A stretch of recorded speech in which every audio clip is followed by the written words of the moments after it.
Dan kita akan bergabung dengan Kepala Stasiun Geofisika Manado BMKG, Bapak Tony Agus Wijaya. Selamat pagi, Pak Tony. Boleh diinformasikan kepada kami mengenai gempa yang terjadi pada pagi tadi di Sulawesi Utara? Ya, pada hari ini tanggal 2 April 2026 pada pukul 06.48 waktu Indonesia Tengah telah terjadi gempa bumi tektonik dengan magnitudo 7,6. Gempa ini berpusat di laut dengan lokasi 129 km tenggara Bitung, Sulawesi Utara. Gempa berkedalaman 62 km. Gempa ini berpotensi tsunami.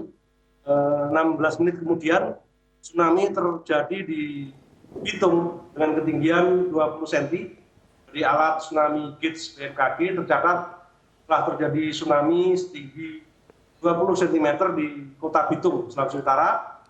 Dan juga telah terjadi tsunami setinggi 30 cm di Halmahera Barat, di Maluku Utara. Saat ini telah terpantau gempa bumi susulan sejumlah 20 gempa susulan dengan magnitudo yang semakin mengecil dengan kekuatan gempa susulan magnitudo 5,5 hingga 3,1. Jadi sampai saat ini telah terus kita pantau tsunami yang telah terjadi di beberapa wilayah di Sulawesi Utara, terutama sisi timur dan juga sisi selatan, yaitu di Kema, Minahasa Utara juga telah tercatat tadi dari tsunami ketinggian 75 cm, dan juga di Belang, Minahasa Tenggara setinggi 68 cm.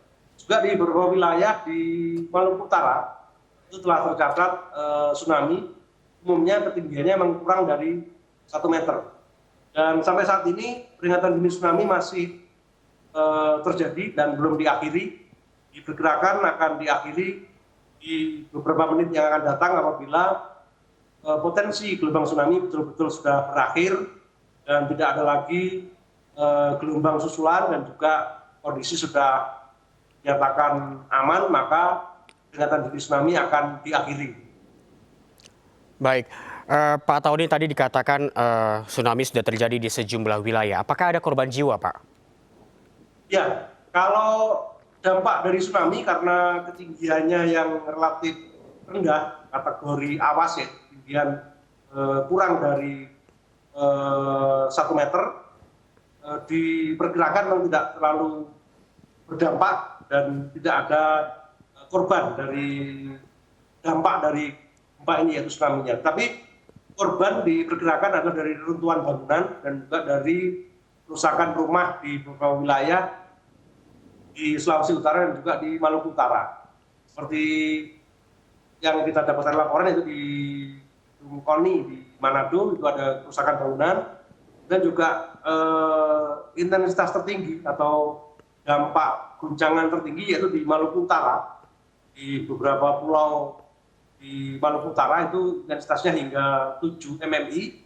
Diperkirakan ada kerusakan bangunan dan juga korban jiwa. Dan di kota Manado sendiri, kekuatan atau intensitas gempa buminya yaitu di skala 5 mmi.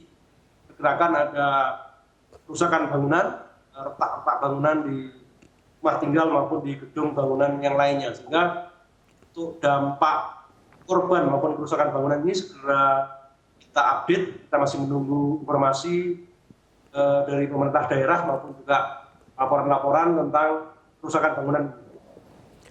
Baik, Pak Tony, tadi juga dikatakan bahwa gempa susulan ini masih terus terjadi di sana. Potensinya Pak, sampai kapan gempa susulan ini akan terjadi? Ya, jadi gempa yang kuat, gempa pertama tadi 7,6, ini diperkirakan memang diikuti oleh gempa-gempa susulan yang umumnya kekuatannya akan lebih kecil.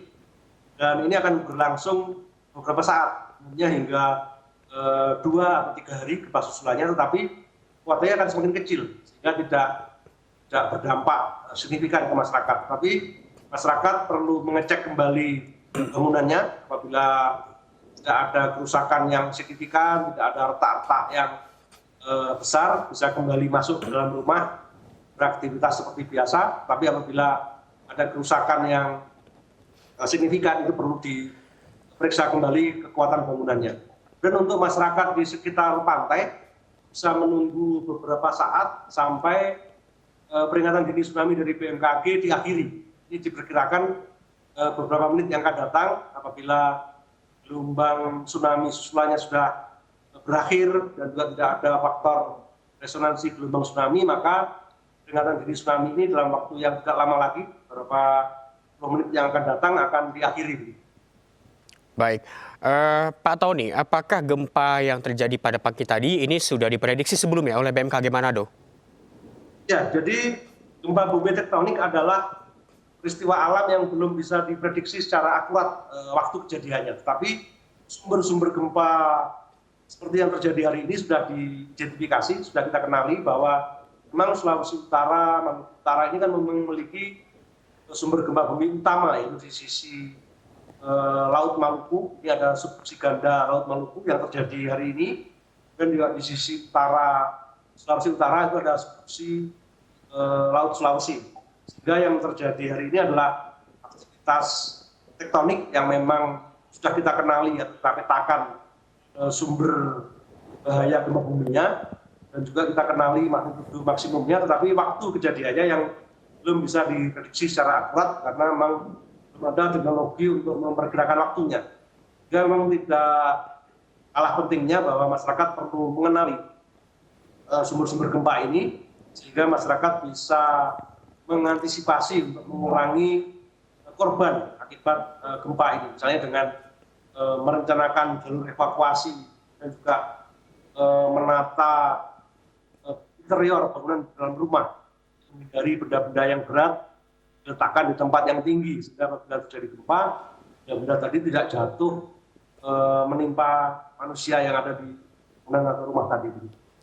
Baik, Pak Tony, jika memang ini sulit diprediksi, bagaimana bentuk kewaspadaan yang dapat dilakukan oleh masyarakat?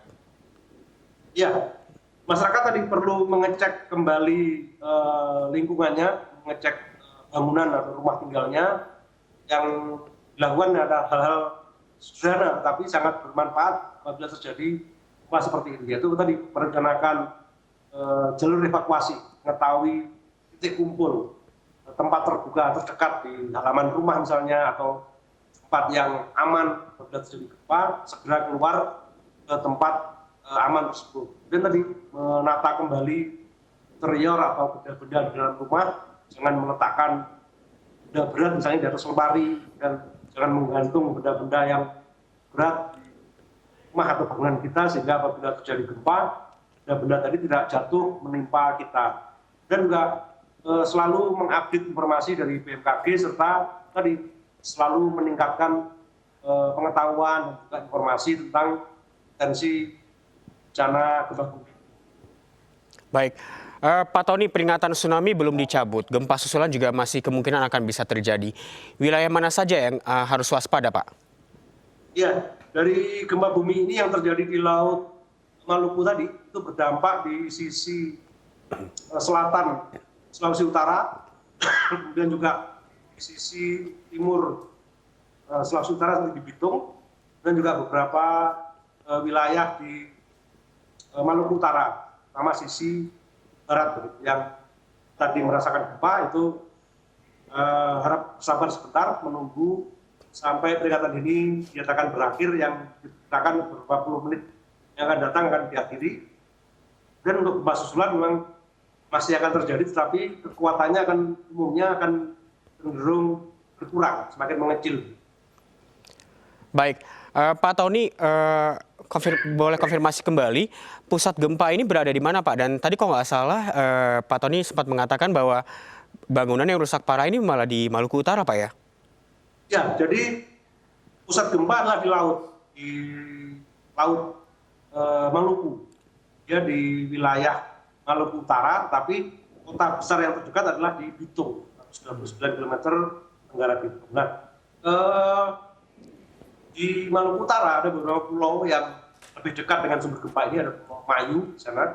Itu juga ada masyarakat yang tinggal di pulau tersebut.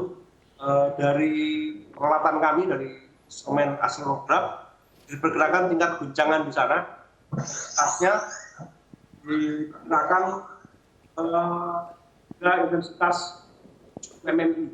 Jadi diperkirakan menghadap kerusakan bangunan, tapi kita menunggu konfirmasi dari pemerintah daerah, terutama dari Maluku Utara, tentang kerusakan di wilayah tersebut. Karena dia di pulau tersendiri, bukan di pulau utama di Maluku Utara, bukan di Mahiranya ataupun di Ternate. Dia di pulau yang lebih di sisi barat dari Maluku Utara.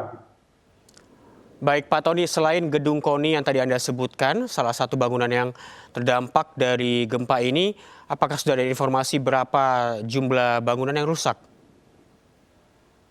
Sampai saat ini untuk bangunan kami masih menunggu informasi dari Badan Penanggulangan Bencana Daerah, dari pemerintah daerah untuk update-nya. Kita masih terus kumpulkan informasi tersebut. Memang tadi sudah ada beberapa laporan di Maluku Utara, juga ada beberapa kerusakan. Kalau di Sulawesi Utara kami masih menunggu informasi update-nya. Mudah-mudahan nanti beberapa jam yang akan datang kita baru mendapatkan informasi yang lebih terkonfirmasi kerusakan dan juga korban dari gempa berikut ini. Baik, Pak Tony, Provinsi Sulawesi Utara ini salah satu provinsi yang sering mengalami bencana gempa. Hal apa yang harus diwaspadai oleh masyarakat di sana?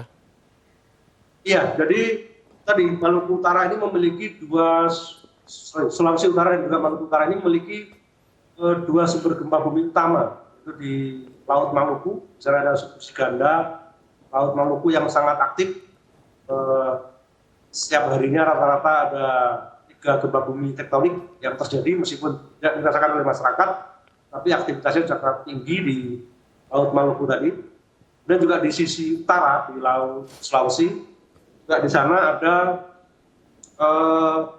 gempa bumi yang berpotensi terjadi, sehingga memang masyarakat perlu mengenali potensi-potensi tersebut. Dan tadi satu-satunya cara adalah mengantisipasi, mempersiapkan diri dengan menata bangunan yang relatif kuat tahan gempa, kemudian juga mengedukasi masyarakat dengan merencanakan atau memiliki rencana kontingensi apabila terjadi gempa bumi, dengan tadi segera ke tempat terbuka terdekat, menghindari runtuhan bangunan, dengan melakukan evakuasi secara tidak panik. Kadang-kadang korban terjadi karena kepanikan. Kita tenang, segera mencari tempat terbuka yang terdekat, maka korban bisa kita kurangi seminimal mungkin. Baik, Pak Tony, tentunya setelah bencana banyak informasi yang beredar di media sosial dan tentunya banyak juga yang terindikasi hoax. Bagaimana cara masyarakat dapat menerima informasi pasca bencana yang tepat, Pak? Iya, masyarakat perlu mengonfirmasi ke instansi-instansi yang terkait, misalnya ke BMKG ataupun ke BPBD, jadi dari sumber-sumber terpercaya yang bisa diikuti oleh masyarakat. Karena kita di era media sosial atau media seperti ini, kita perlu lebih bijaksana mencari informasi dengan lebih baik begitu, dan selalu mengupdate informasi hanya dari sumber-sumber terpercaya, media informasi yang terpercaya, seperti misalnya iNews seperti ini, ataupun dari pemerintah melalui BPBD ataupun dari BMKG yang sumber informasinya terkonfirmasi. Baik, Pak Tony, tadi dikatakan bahwa memang gempa ini sulit dideteksi untuk gempa tipe ini, Pak ya. Apakah ada teknologi ke depannya agar ke depannya hal-hal seperti ini bisa diprediksi oleh BMKG? Ya, jadi ada 3 hal utama dari gempa bumi, yaitu letaknya di mana, itu sudah kita kenali, sumber gempanya kita sudah tahu, lokasi yang berpotensi jadi sumber gempa kita sudah tahu, dan berapa kekuatan maksimumnya kita juga sudah tahu itu. Kekuatan maksimum dari sumber-sumber gempa tadi sudah kita ketahui. Itu berarti kita ya? ketahui hanya satu, yaitu waktunya. Jika di seluruh dunia pun waktu kejadian gempa ini belum kita ketahui. Yang bisa kita lakukan di masa yang akan datang yaitu informasi peringatan dini gempa bumi. Jadi gempa bumi itu ada 2 gelombang ada gelombang P, ada gelombang pertama yang tiba terekam oleh alat tapi belum dirasakan oleh manusia, dan juga ada gelombang S yang kekuatannya lebih besar yang dirasakan manusia. Ini yang ada beda beberapa detik ini yang bisa kita ke depan bisa kita kembangkan untuk memperingatkan ke masyarakat bahwa beberapa saat lagi akan ada guncangan gempa, sehingga masyarakat bisa segera tempat terbuka terdekat melindungi dari reruntuhan bangunan. Meskipun selisih waktunya hanya beberapa detik karena karakter sumber-sumber gempa di Indonesia, khususnya di Sulawesi Utara ini, memiliki sumber gempa yang sangat dekat dengan daratan, dengan wilayah-wilayah di negara lain yang sumber gempanya jauh dari daratan, sehingga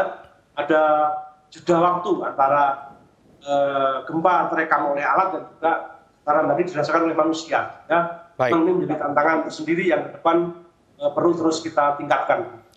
Baik, terima kasih Pak Tony Agus Wijaya dari BMKG Manado. Selamat pagi, Pak. Terima kasih. Stay updated. Info terkini masih banyak. Jangan lupa subscribe, like, dan share YouTube official OKZone. Dan selengkapnya ada di okezone.com.